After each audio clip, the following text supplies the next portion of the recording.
My name is Rose Marie Dubois. I am 26 years old, a freelance painter living in Paris, France. But if you had asked me just a few months ago who I would have said no one at all. I was a faint outline, a pale shadow trailing behind the glittering legacy of the Dubois family. In that household, brilliance had a name, and it was not mine.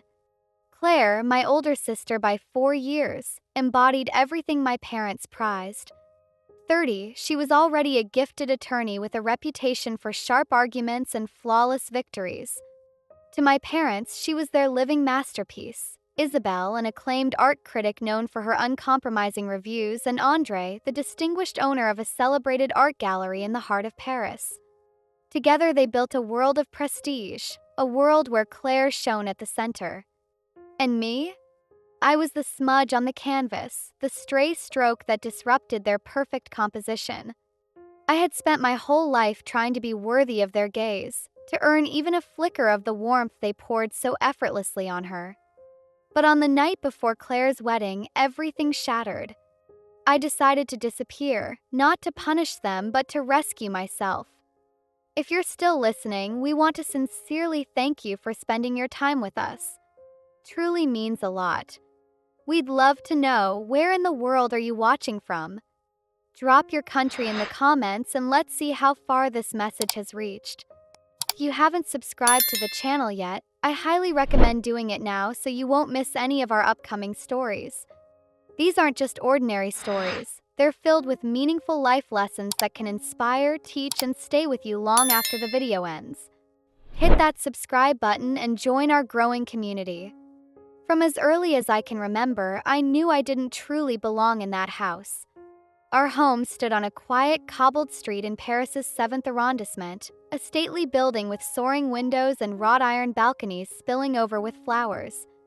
To anyone passing by, the Dubois family appeared to embody elegance and harmony, a living portrait of success. But inside those high walls, I existed only as a shadow, an afterthought in a tableau painted for someone else.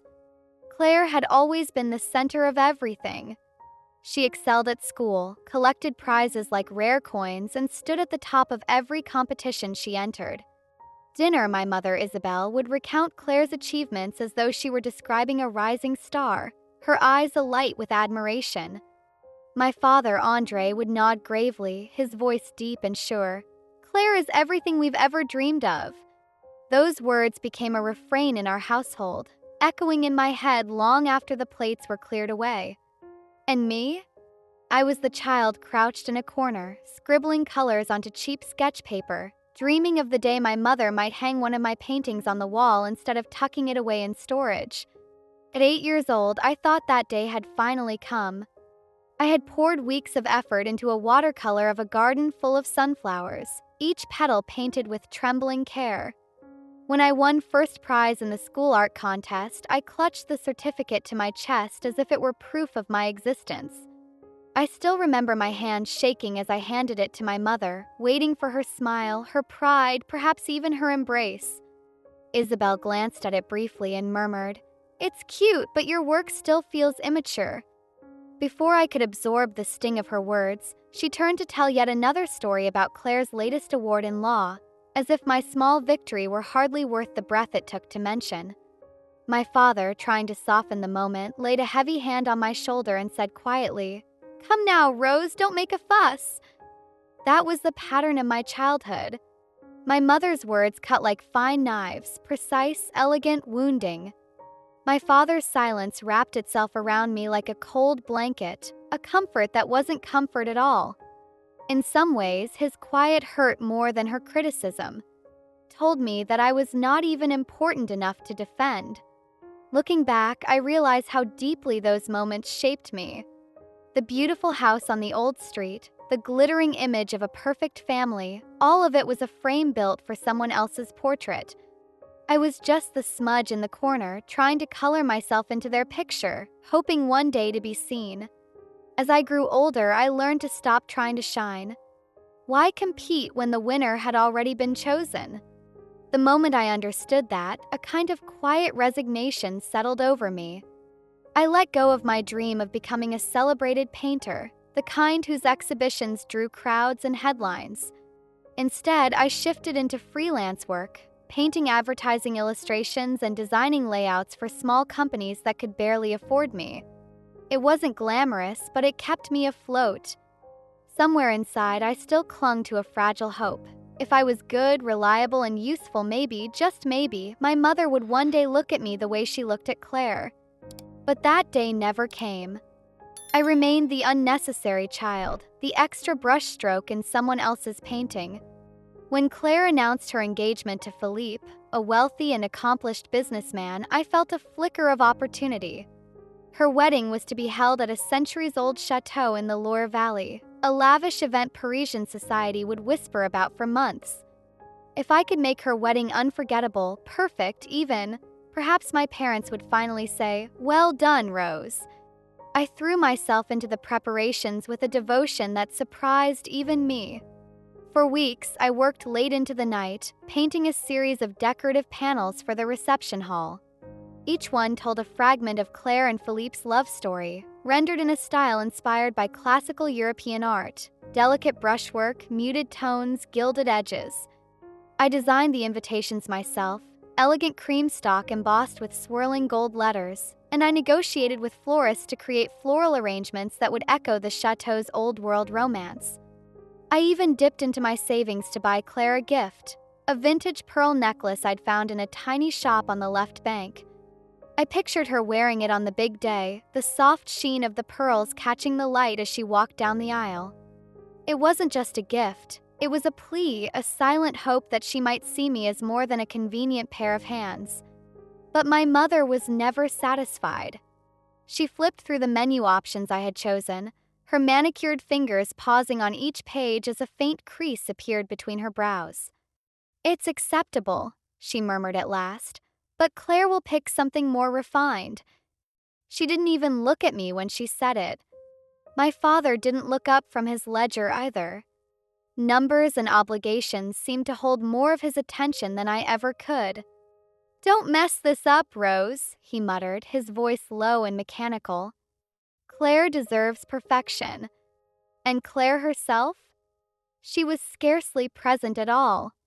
Her days were consumed by her position at a prestigious law firm, and our conversations reduced to curt text messages. "Up to you," she'd type. Or, "Just do it." No thanks. No warmth. Philippe, her fiancé, was even worse, always glued to his phone at the rare meetings we had, nodding distractedly without ever meeting my eyes. To them, I was invisible, a background figure moving props into place. Still, I kept going. Each task, each brushstroke, each sleepless night was a silent offering, a way of telling them, "I'm here. I matter. I can make beauty out of the fragments you've given me." Even if no one noticed, even if no one cared, I poured myself into the work, believing that perfection might earn me what love had not. I kept telling myself that if I tried just a little harder, if I made everything flawless, they would finally see me. That belief was the only thing keeping me upright. But I was wrong. On the night before the wedding, everything fell apart. I had been working without pause for weeks, sleeping only a few hours each night to finish the decorative paintings. Every detail had been planned and executed with obsessive care. Yet when the paintings were transported to the château, one of them was damaged, a corner soaked by rain because the driver had left it uncovered. It was a small mistake, easily fixed, but to my mother it was a crime. In the grand hall of the château, surrounded by the event staff and planners, she turned to me with eyes as sharp as broken glass. "You're always careless, Rose," she hissed, her voice cutting through the air. "Claire deserves perfection, and you've ruined everything." My father stood beside her, his arms crossed, his voice colder than I had ever heard it. "If you can't do anything properly," he said, "then disappear from this family forever." Those words slid into me like a blade. My chest tightened, my hands trembled. I felt my breath snag in my throat as if the room had been emptied of oxygen. Just a few steps away stood Claire, radiant even in her indifference. She said nothing. She didn't look at me, didn't shield me, didn't even acknowledge that I existed. I didn't cry. I didn't scream. Something inside me went quiet, like a candle extinguished. Without a word, I set down my box of brushes and tools, reached for my car keys, and walked out. The heavy doors of the château slammed shut behind me with a sound that felt final, like the ending of an entire life I had tried to belong to. That night, I drove along the dark, winding roads of the Loire Valley. Rain lashed against the windshield, and the storm outside merged with the storm inside me. My parents' words echoed over and over, "Disappear from this family forever." All those years, begging for crumbs of affection, trying to prove that I was worthy, had brought me to this moment. As the wipers squealed across the glass and lightning cracked above the trees, a strange clarity began to form. They had never wanted me. They had never seen me. And for the first time, another question rose from somewhere deep inside. Why do I still need them? The thought frightened me, but it also felt like a release, a breath of air after years of drowning. Out there in the storm, I began to wonder if leaving wasn't a punishment at all, but the first step towards saving myself. In my fury and hurt, I did something I never imagined I would do. Somewhere on the dark road, rain slashing against the windshield, I pulled over to the shoulder and killed the engine. My hands were trembling as I opened my laptop on the passenger seat. The glow of the screen lit up the car's interior like a confessional. Without fully thinking, I began to type an anonymous email to a prominent art magazine in Paris. In it, I revealed a secret I had stumbled upon years earlier while helping my father organize some documents, a secret I had buried out of loyalty and fear. My father's gallery, the revered Dubois Gallery, had quietly sold several forged paintings to private collectors at exorbitant prices, lining his pockets under the pretense of authenticity. I had always told myself it wasn't my place to speak. But that night, soaked in rejection, it felt like the only weapon left to me. I didn't know what consequences the email might bring, if it would be ignored or ignite a scandal. All I knew was that I wanted them to feel, for even a moment, a fraction of the pain I had endured. By morning, my decision had hardened into resolve. I called a real estate agent and told him to sell my tiny Paris apartment immediately, at whatever price he could get. I wanted out as fast as possible. Then I went to the bank and withdrew every cent from the joint account I had contributed to for years, a quiet fund that had always been treated as my parents to dip into at will. This time, there would be nothing left for them to drain. Next, I phoned the design agency that had given me freelance work. My voice was steady, almost eerily calm as I said, "I'm resigning. Thank you for everything." But as soon as I hung up, my heart began to pound so hard I thought it might burst out of my chest. It wasn't anger anymore. It was something stranger, freedom, terror, and relief braided together. When I packed, I didn't take much. I had learned long ago that objects weigh you down. Into a small suitcase, I placed a few changes of clothes, my box of paints and brushes, and a battered old journal where I had scribbled sketches and half-formed thoughts for years. On top of it all, I laid the silver necklace my art teacher had given me when I was 15, the only person who had ever looked at my paintings and said they were worth something. Everything else I left behind, the city, the apartment, the family name. As I zipped up the suitcase and closed the door, I felt like I was closing a chapter of my life I had been trapped in since birth. I didn't know where I was going, but for the first time, the question felt like an opening instead of a cage. I left everything behind: tables, dishes, books, even the painful memories that clung to the walls of my old life.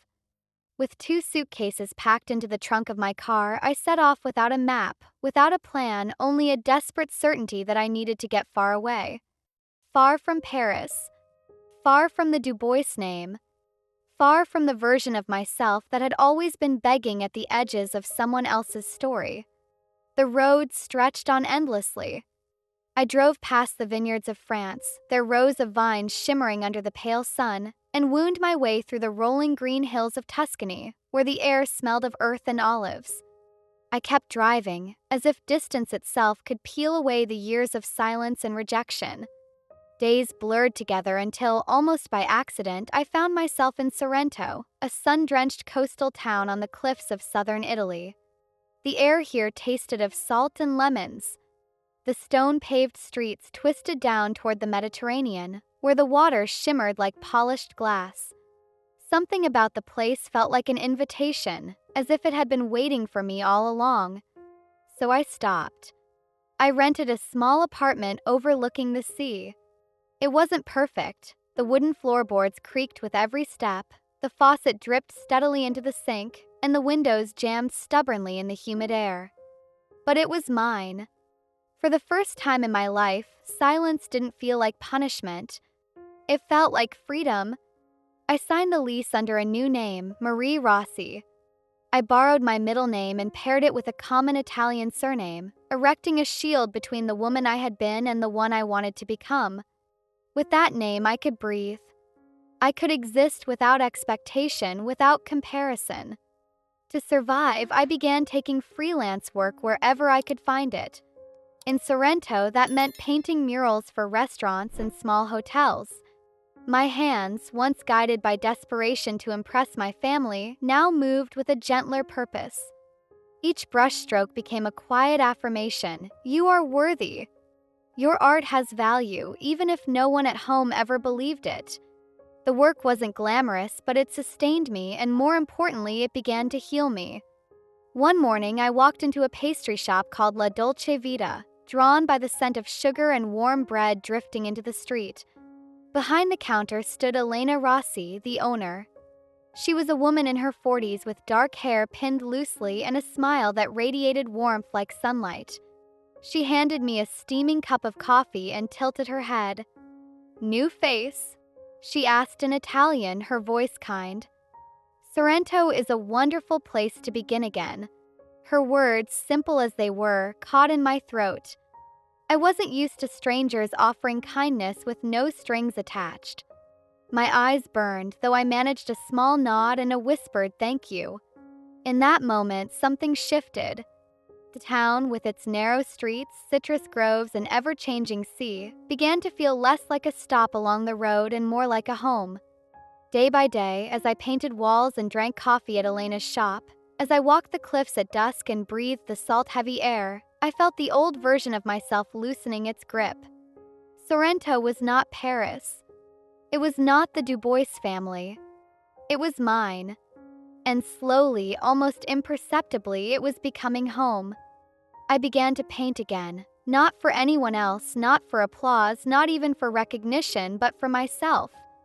For the first time in years, the canvas was no longer a battlefield where I struggled to prove my worth to others.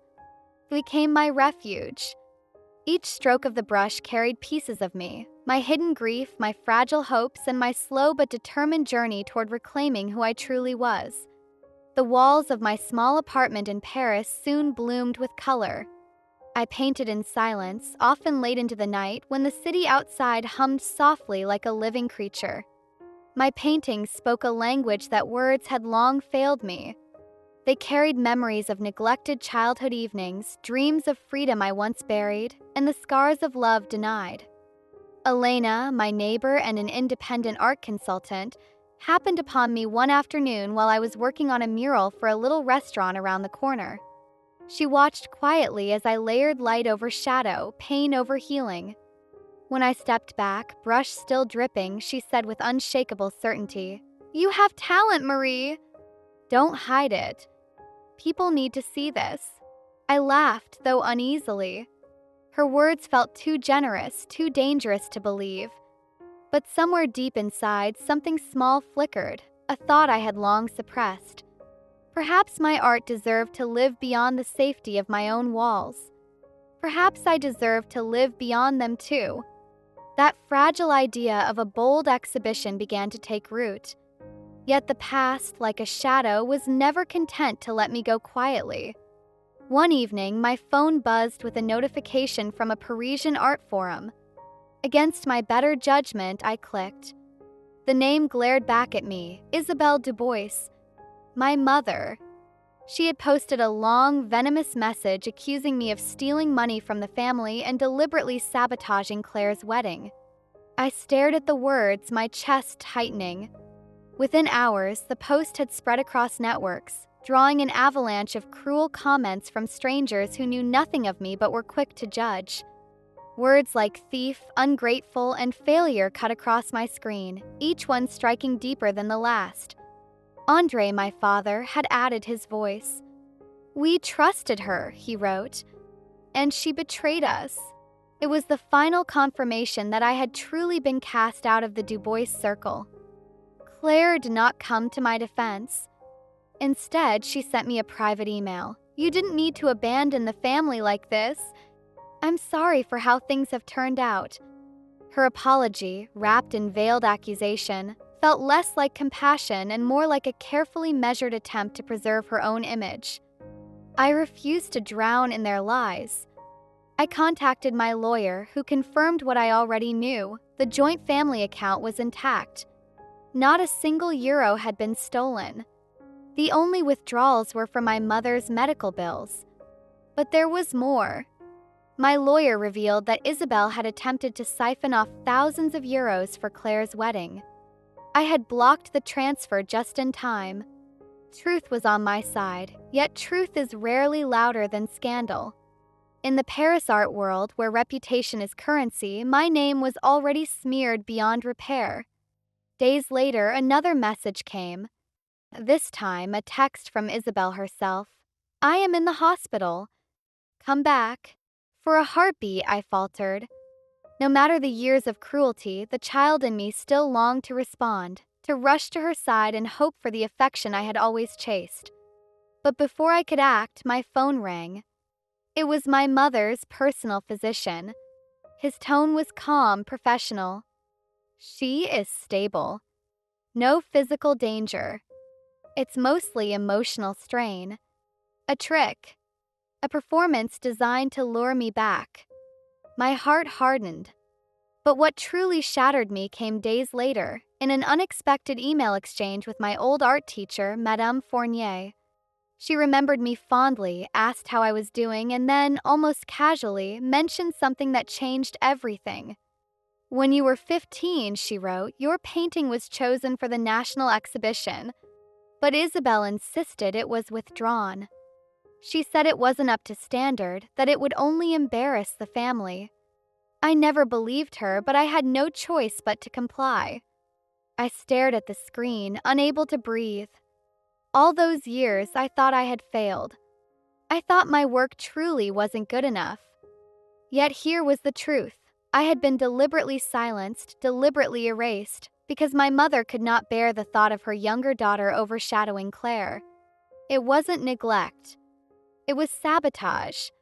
The revelation sliced through me with surgical precision, leaving me hollow. Every desperate attempt to earn their love, every humiliation endured in silence, it had all been under the weight of a lie carefully crafted to keep me small. I knew then with final certainty I would not go back. Not even to demand an explanation.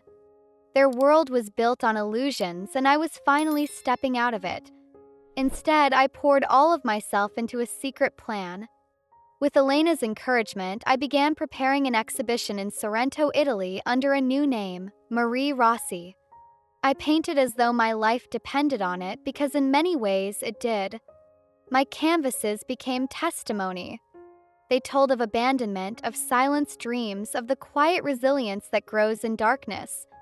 The night of the exhibition arrived, and the small gallery in Sorrento filled with strangers whose eyes softened as they gazed at my work. For the first time, I was not invisible. I was seen. Not as the shadow of Claire, not as the mistake of Isabelle, but as myself. Among the visitors was a journalist from Paris, an investigative reporter with an eye for hidden stories.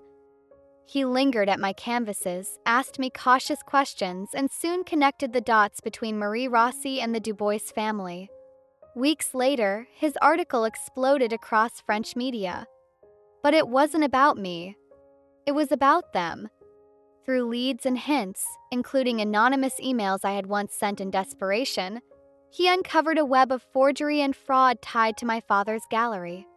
Paintings sold as originals were revealed to be clever fakes, authenticated under dubious circumstances. The scandal shook the Parisian art world to its core. The once revered Dubois name crumbled overnight. Collectors demanded refunds. Galleries severed ties. Isabelle and André, who had so carefully cultivated their empire of prestige, found themselves standing amid its ruins. And Claire, my flawless, untouchable sister, sent me one last message. "I'm sorry for my silence, but our parents need you. Please don't turn your back completely." Her words lingered in my inbox like an echo of the life I had abandoned. For a long moment, I stared at them, wondering if the plea came from genuine remorse or simply the same family instinct to preserve appearances. Then, with steady hands, I pressed delete. For once in my life, I chose silence. Not their silence imposed upon me, but mine, deliberate, liberating, final. And in that silence, I found something I had been denied for years: peace. The days slipped into weeks and weeks into months. Slowly, Sorrento became home. The salt in the air, the sound of waves crashing against the cliffs, and the golden evenings painted across the horizon seemed to embrace me in a way Paris never had. But my work grew here. I painted not from desperation, but from freedom. Canvas became less of a cry for attention and more of a hymn to resilience, to beauty, to survival. And through it all, Elena was there. She became my confidant, my anchor, the sister I had never truly found in Claire. Over dinners of seafood pasta and glasses of red wine, she reminded me that love did not always need to come wrapped in family ties. Sometimes it arrived quietly, disguised as friendship, loyalty, and presence. One evening, as I sat on the balcony of my small apartment, the sun slid toward the horizon, painting the sea with molten gold. I realized, almost with a jolt, that I was no longer Rose Marie Dubois, the invisible girl begging for scraps of affection. I had become Marie Rossi, a woman who chose herself. I had not disappeared to punish them. I had disappeared to save myself. And in that moment, clarity struck. Family is not always bound by blood. Family is made of those who value you, who see you, who want you to flourish. If those who share your last name cannot offer that, you have every right to walk away to build a new family, with friends, with art, even with your own heart. For the first time in my life, I felt whole. Not because someone finally acknowledged me, not because I had proven myself, but because I had chosen to love myself. From this journey, I want to share 5 lessons with you, the ones that shaped me and might help you too. Lesson 1: self-worth is not given, it is chosen. 4 years, I waited for validation from my parents and sister. It never came. The day I stopped begging and decided I was enough, everything changed. Lesson 2: blood is not a guarantee of love. We are taught that family will always be there. But sometimes family wounds more than strangers ever could. Love must be measured by actions, not titles. Lesson 3: walking away is not weakness, it is courage. Leaving Paris was the hardest decision I ever made, but it saved me. Sometimes strength looks like staying. Sometimes it looks like leaving. Lesson 4: healing begins when you create, not when you destroy. My art stopped being about proving my worth. It became about telling my story, reclaiming my voice, and creating beauty from pain. That shift is what healed me. Lesson 5: wholeness comes from within. The moment I loved myself, I was free. Approval no longer held me hostage. I was no longer a shadow. I was a whole person, standing in the light of my own truth. So here I am, Marie Rossi, not the daughter silenced by envy, not the sister erased by comparison, but a woman who chose her own life. And if my story resonates with you, if you too have ever felt invisible or undeserving, remember this: you do not need permission to shine. Thank you for listening to my story. If it touched you, please don't forget to like, share, and subscribe so more people can hear it. And maybe, just maybe, someone else will find the courage to choose themselves too.